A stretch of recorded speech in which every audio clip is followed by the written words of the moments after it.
Ya baik, terhadap persidangan terdakwa Nikita Mirzani beberapa waktu yang lalu dapat kami jelaskan bahwa dalam hal persidangan tersebut dihadirkan dua saksi ahli ya. Yang pertama adalah saksi ahli dari PPATK yang tujuannya adalah untuk membuktikan ya bagaimana pasal 3 TPPU itu sebagaimana dakwaan penuntut umum.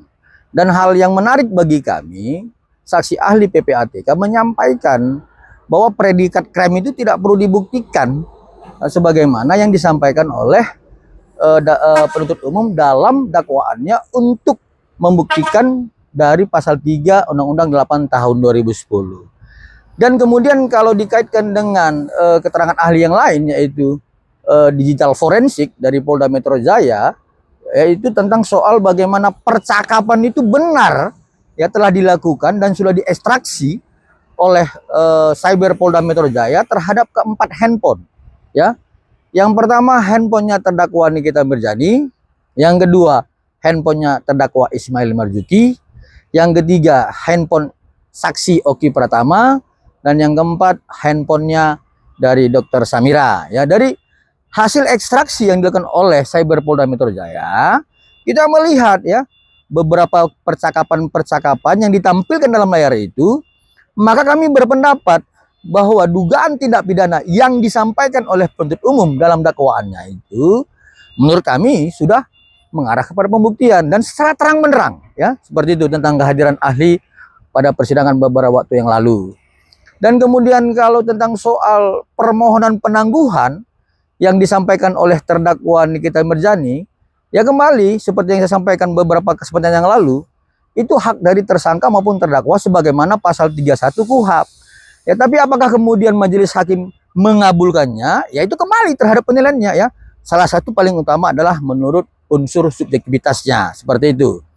Tetapi kalau kemudian permohonan penangguhan itu berdasarkan adanya rasa ingin berobat, sakit dan sebagainya, secara formil seharusnya terdakwa Nikita Mirzani melampirkan keterangan dari dokter. Maka kemudian dari situ secara formil majelis hakim dapat menilai benar atau tidak dan dapat dikabulkan atau tidak.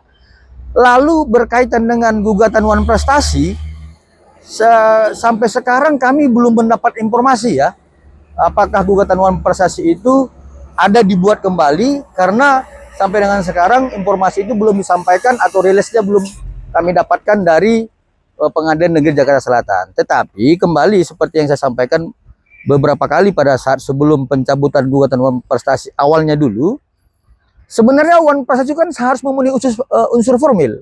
Pertama ada perjanjian yang sah dan sepakat antara kedua belah pihak. Tetapi ini kan tidak, ya. Kedua, kalaupun sepakat kedua belah pihak tidak ada tekanan, maka harus adanya somasi, ya, terhadap orang yang lalai terhadap prestasinya.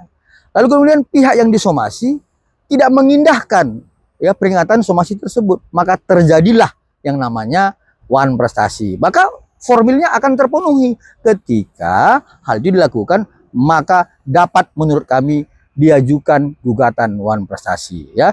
Saya pikir itu untuk soal bagaimana tentang Wan Prestasi yang sebenarnya berdasarkan ketentuan hukum perdata kita. Tetapi kalau kemudian nantinya itu benar apa adanya bahwa adanya pendaftaran gugatan baru terhadap klien kami, sudah pasti kami akan hadapi. Seperti itu.